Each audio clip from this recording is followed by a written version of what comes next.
Bonjour et bienvenue dans Pensée du temps présent. Je suis Abdessalam Boujedraoui.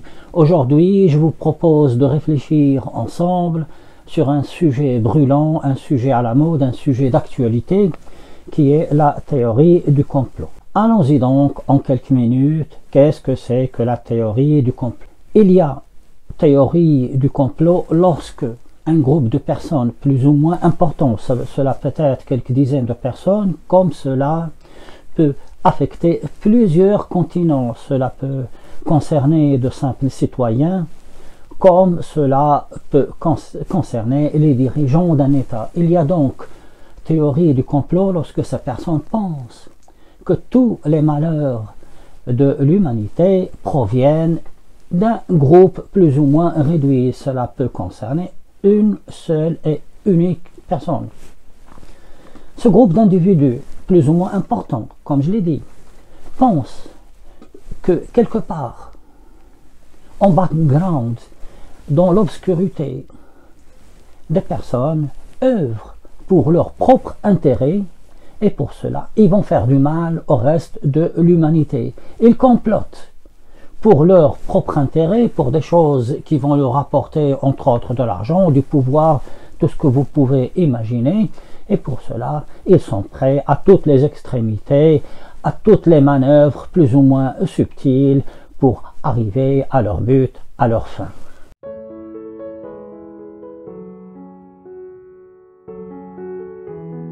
Il y a une différence importante entre la rumeur, que j'ai déjà traitée par ailleurs ici même, et la théorie du complot. La rumeur, elle, est spontanée. D'une façon générale, elle reste localisée, mais elle peut traverser plusieurs frontières et affecter plusieurs continents. Mais d'une façon générale, ça reste localisé et surtout, les gens croient à la rumeur sans la vérifier, tandis que la théorie du complot, on l'argumente avec des preuves scientifiques. Ce n'est pas ça ce qui monte.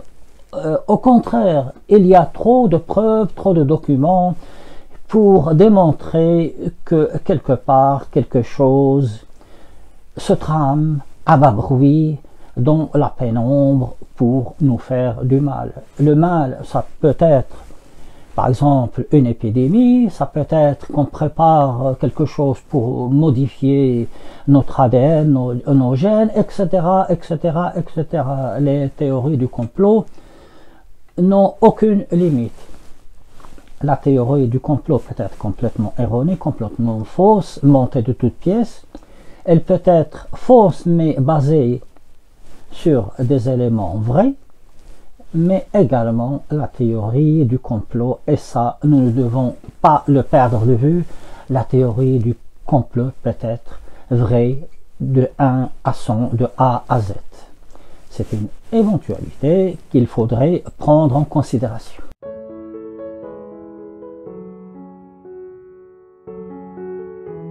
La chose importante, l'élément important à prendre en considération est que la théorie du complot, comme la rumeur, sont ce qu'on appelle des épiphénomènes. Ce sont des choses consécutives à une cause principale. Par exemple, une cause sous-jacente comme un malaise social, ou bien lorsque des personnes ne font plus confiance à d'autres personnes. C'est-à-dire lorsque l'on pense que nos dirigeants nous mentent, pour une raison quelconque, parce que ces dirigeants, à force d'utiliser la langue de bois, finissent par perdre leur crédibilité, ou bien parce que les médias, à force de passer la même chose, ont fini par dire qu'ils nous mentent. Ces personnes qui pensent qu'il y a théorie du complot vont documenter leur théorie de façon scientifique avec une abondance de documents. Nous sommes dans la rationalisation de la théorie de la conspiration. Et les gens adhèrent pour plusieurs raisons. D'abord, j'ai dit que c'était que la conséquence d'un malaise social. Ils expriment leur mécontentement en adhérant à cette théorie du complot. Et parfois, ils ont ces personnes-là ont envie de se rassurer, de dire que voyez-vous, c'est vrai parce que c'est de l'ordre de la science. Quelque part, ils s'auto-justifient dans leur démarche. Ce qui revient à dire que plutôt que de lutter contre les théories du complot, il faudrait essayer de trouver une solution à la cause principale.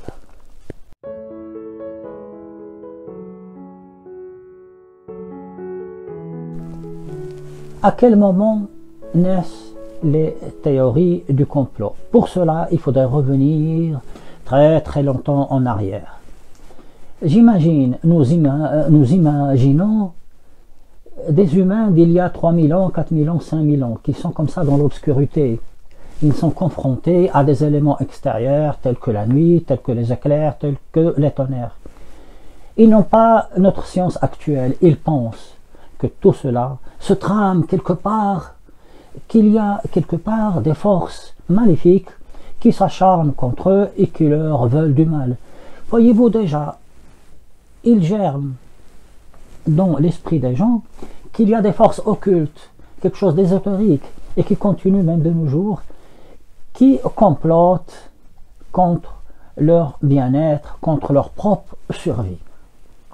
Ça, c'était au niveau des premiers hommes et des premières femmes, c'est une théorie personnelle. Par la suite, lorsque les sociétés se sont organisées, lorsque les sociétés trouvent un équilibre, toute personne qui menace cet équilibre sera plus ou moins écartée, plus ou moins menacée, parfois éliminée de façon physique. Pour cela, on établit une théorie de la conspiration. On dit que ce groupe de personnes, ce groupe d'êtres humains est en train de comploter contre le bien-être de notre nation. Cela s'est vu au niveau de la civilisation égyptienne des pharaons. On pense qu'un groupe d'une religion particulière, pour faire du mal au maximum d'êtres humains, pour faire du mal à la stabilité de cet empire pharaonique, va semer, par exemple, des épidémies. Vous voyez, ça dure depuis ce temps-là. Va semer la zizanie, etc. Vous connaissez très bien ce sujet assez douloureux de l'histoire de l'humanité. Cela se poursuit encore et encore, même durant des périodes proches de nous. Sous Louis XIV, il y a eu cette fameuse affaire de poison. Alors là, toute espèce de théorie du complot a été établie. Du fait, un peu plus tard, et même pendant cette période, la chasse aux sorcières n'est plus ou moins qu'une forme de théorie du complot où on accuse des gens à tort de comploter, de vouloir faire du mal au reste des êtres humains, donc. Rien de nouveau sur Terre. Mais par la suite, même dans les temps modernes, ainsi, au moment de la Révolution française, plutôt après la Révolution française, on a vu Robespierre. Je me base sur ses discours. Pratiquement parler de théorie du complot quand il dit qu'il y a des gens qui sont en train d'œuvrer comme ça dans l'obscurité pour détruire tous les bienfaits de la Révolution. Par la suite, dans les temps modernes, il n'y a pas très longtemps, du temps de Staline, pour éliminer toutes les personnes indésirables pour une raison ou une autre, c'était revenir. Il utilisait la théorie du complot pour leur faire tout ce procès que vous connaissez bien et qui malheureusement, pour une question idéologique, n'ont jamais été condamnés par beaucoup d'intellectuels, et c'est là, me semble-t-il, une très grande honte.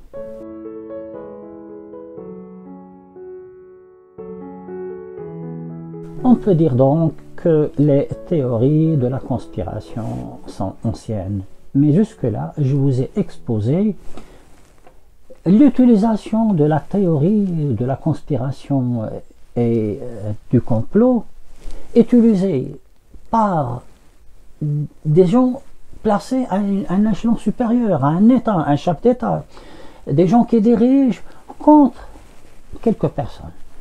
Mais de nos jours, il y a une autre forme de théorie du complot. C'est plus ou moins l'inverse qui se passe.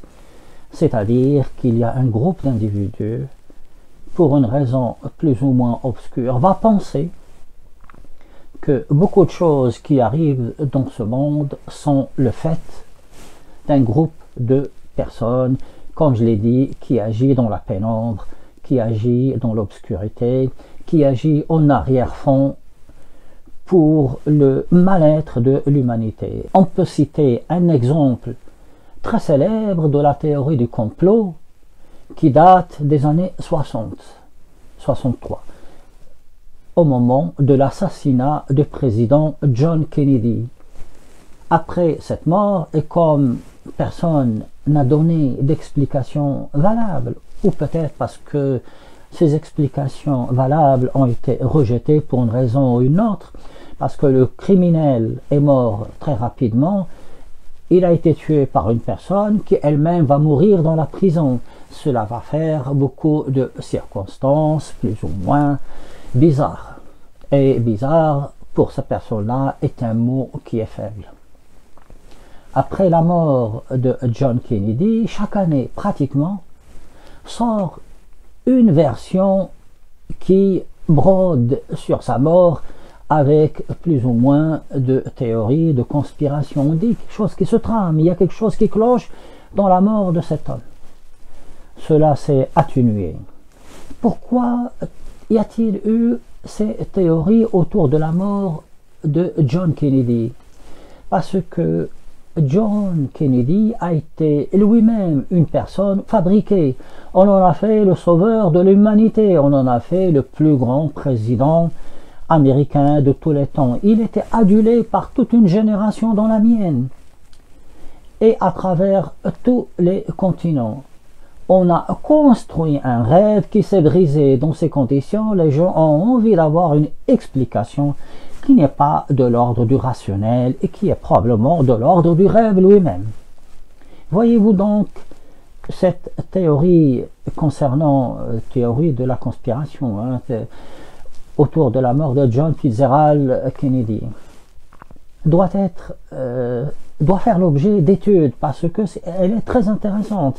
Elle a pratiquement envahi tous les continents plus proches de nous. Vous connaissez la théorie du complot concernant le sympathique Bill Gates. On a traité de toutes les conspirations. C'est un gentil gars et tout ce qu'on dit sur lui est bien évidemment complètement erroné. Toutefois, pourquoi une théorie du complot s'est greffée sur ce sympathique homme, comme je l'ai dit au demeurant? Tout simplement à cause d'une vaccination. Et semble-t-il, ça a été plus ou moins rapporté par, semble-t-il, l'entourage de Bill Gates. Je dis semble-t-il parce que quand cela concerne la théorie du complot, je préfère être très prudent. Que pour une raison de bienfait de l'humanité, il avait mis un certain marqueur dans les vaccins. Pourquoi a-t-il mis ce petit marqueur qui permet de détecter un petit marqueur dans la peau au moment du vaccin? Pourquoi? Parce que selon lui, selon son entourage, il est très difficile de tenir des archives en Afrique des personnes qui ont été vaccinées ou pas, vaccinées contre la variole entre autres, poliomyélite, tous les vaccins quoi. Et pour cela, pour savoir, il est très simple, avec un détecteur, on sait si une telle personne a été vaccinée ou non. Cela part d'un bon sentiment, sauf que cela n'a pas été dit de façon claire, de façon explicite, de telle façon que les gens prennent confiance et adhèrent d'eux-mêmes à cette vaccination qui, on le sait, est un bienfait pour l'humanité. Nous ne devons jamais oublier que c'est grâce à la vaccination que des épidémies comme la rougeole qui tuait des milliers d'enfants, qu'est-ce que je dis, des millions d'enfants à travers le monde et d'autres maladies ont été éradiquées. Malheureusement, dans un monde où il y a trop de communication par les médias et très peu d'informations sincères, les gens commencent à imaginer les pires choses. Nous sommes tous dans une même aventure humaine. Nous sommes tous concernés par les problèmes. Il serait vain de se rejeter les uns sur les autres. Il serait vain de rentrer dans de vaines spéculations qui peuvent nous faire du mal à tous. Et le plus important, l'essentiel, c'est que à chaque fois qu'il y a une théorie du complot, il faudrait qu'il y ait une contre-théorie du complot, c'est-à-dire à une argumentation. On répond par une autre argumentation. On ne répond pas à une argumentation fausse ou non fausse, par des insultes, par des passions. On répond par la raison avant tout. C'est la raison qui doit nous guider. Sur cela, je vous remercie et je vous dis que vous pouvez trouver dans mon blog une version écrite de ce que je vous ai exposé aujourd'hui et à bientôt.